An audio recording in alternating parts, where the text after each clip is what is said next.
Welcome to Triumph IAS. It's a daily mains practice question and answer series. This program is exclusively designed for UPSC CSE aspirants. In this video discussion, we will discuss UPSC CSE mains previous 25-year questions. Question number 1. In many ways, Lord Dalhousie was the founder of modern India. Elaborate. Let's start with the introduction of the answer. Lord Dalhousie functioned as the Governor-General of India from 1848-1856. He is regarded as one of the greatest Governor-General of India. He introduced a number of reforms which paved the way for the modernization of India and also earned him the title, Maker of the Modern India. The main body of the answer should be administrative reforms. Number 1. Dalhousie's chief aim was the consolidation of British rule in India. So he adopted the principle of centralization. Number 2. He devised the non-regulation system under which commissioners were appointed to deal with the administrative problems. Number 3. In 1852 Dalhousie introduced the electric telegraph system in India, and in 1854 a new postal department was set up for the entire country. Number 4. A separate public works department was established to construct roads, bridges and government buildings. Number 5. The construction of Ganges Canal was completed during Dalhousie's tenure. Number 6. Many bridges and canals were constructed, and also the construction of Grand Trunk Road was taken up. Military reforms. Number 1. He focused on the numerical strength of the army and on the maintenance of balance between British and Indian forces. Number 2. He shifted the Bengal artillery from Calcutta to Meerut. He also created a new Gurkha regiments from the foothills of Himalayas. Social reforms. Number 1. He abolished female infanticide prevalent among the higher castes. Number 2. The practice of human sacrifice practiced by the Khons of Odisha and central provinces was also abolished. Number 3. Dalhousie passed the Religious Disability Act in 1850, which enabled the Hindu convert to inherit his ancestral property. Number 4. Widow Remarriage Act 1855 legalized the marriage of Hindu widows. Economic and commercial reforms. Number 1. Dalhousie followed the policy of free trade. Dalhousie's commercial reforms were designed to throw open the produce and market of India to the exploitation of English capital. Number 2. The commercial reforms of Dalhousie spoiled the Indian trade and economic conditions of Indians became miserable. Number 3. He is known as the father of Indian railways. He envisaged a network of railways connecting the main cities with ports and providing both for strategic needs and commercial development. Besides facilitating trade and commerce, the railways have played an instrumental role in uniting India. Number 4. Irrigational works were undertaken on an extensive scale in his tenure. Educational reforms. Number 1. The Woods Dispatch of 1854 laid the foundations of modern education system. Number 2.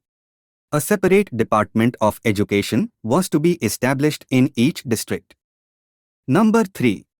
In 1857 universities were established at Calcutta, Bombay and Madras. Number 4. Dalhousie's special contribution was the construction of an engineering college at Roorkee and in other presidencies. The conclusion of the answer is Lord Dalhousie had introduced several reforms touching almost every department. Some of the social reforms of Dalhousie were responsible to some extent for the outbreak of the revolt of 1857. But most of the reforms of Dalhousie took India to the path of modernization. Question number 2. Why do you think the committees are considered to be useful for parliamentary work? Discuss, in this context, the role of the Estimates Committee. Let's start with the introduction of the answer. The main function of the legislatures in any democracy is the determination of the will of the people, and to formalize it legislatures need time, expertise and advice which are supplied by the parliamentary committees. Moving on to the main body of the answer. Parliamentary committees assist the Parliament in two of its basic functions, i.e. discussion of public affairs and scrutiny of the administration. Parliamentary committees provides a link between the legislative and the executive bodies. The committees point out the lapses in administration and helps in maintaining a high standard of governance. Committees provide a training ground for future ministers, presiding officers, and other members not only in day-to-day administration, but make them wary of potential problems of governance. Estimates Committee. Number 1. The Estimates Committee was first constituted in 1951 in the post-independence era on the recommendation of John Mathai. Its 30 members are exclusively drawn from the Lok Sabha. Number 2. The committee examines the estimates included in the budget. The committee function to report on the efficiency of the policy underlying the estimates the President. The other functions of the committee may be identified as times examining the appropriation account and the finance accounts of the Union government and any other accounts laid before the Lok Sabha. Times scrutinize the appropriation accounts and the audit report of CAG or satisfying itself that the times money disbursed was legally available for the applied service or purpose. Times expenditure conforms to the authority that governs it. Times reappropriation has been made in accordance with the related rules. Times examines the accounts of state corporations, trading concerns and manufacturing projects and the audit report of CAG on them. Times examines accounts of autonomous and semi-autonomous, the audit of which is conducted by the CAG. Times examines money spent on services during a financial year in excess of the amount granted by the Lok Sabha. The committee in the exercise of this function is assisted by the CAG. The conclusion of the answer is: the functions of the parliamentary committees make it clear that it plays a significant role in ensuring the transparency in the working of the parliamentary democracy. Question number 3. What are the different elements of cyber security?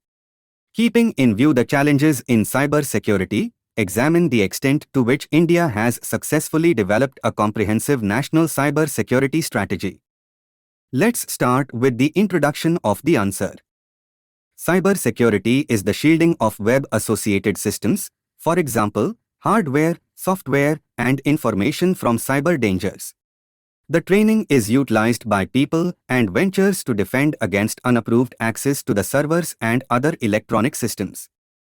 The main body of the answer is: various elements of cyber security are given below. Number 1. Application security. Number 2. Information security. Number 3. Network security. Number 4. Disaster recovery planning. Number 5. Operational security. Number 6. End-user security. Indian cyberspace is under constant threat. Just to highlight the gravity of the situation, according to data from the Computer Emergency Response Team India, CERTIN, the cyber espionage incidents have gone up from 23 reported incidents in 2004 to a mammoth figure of 62,189 in 2014. The main sectors of focus of the report. Number 1. Large-scale digitization of public services, focusing on security in the early stages of design in all digitization initiatives, developing institutional capability for assessment, evaluation, certification, and rating of the core devices and timely reporting of vulnerabilities and incidents. Number 2. Supply chain security, monitoring and mapping of the supply chain of the integrated circuits, ICT, and electronics products, scaling up product testing and certification, leverage the country's semiconductor design capabilities globally at strategic, tactical and technical level. To implement cybersecurity in the above-listed focus areas, the report lists the following recommendations. Number 1. Budgetary provisions, a minimum allocation of 0.25% of the annual budget, which can be raised up to 1%, has been recommended to be set aside for cyber security. Number 2.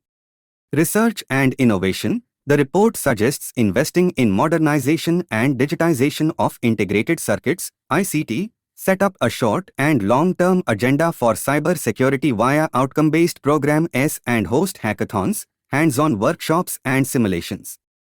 The conclusion of the answer is: the exponential growth of cyberspace is possibly the greatest development of the current century. Cyberspace being the fifth common space, it is imperative that there be coordination, cooperation and uniformity among all agencies to safeguard it.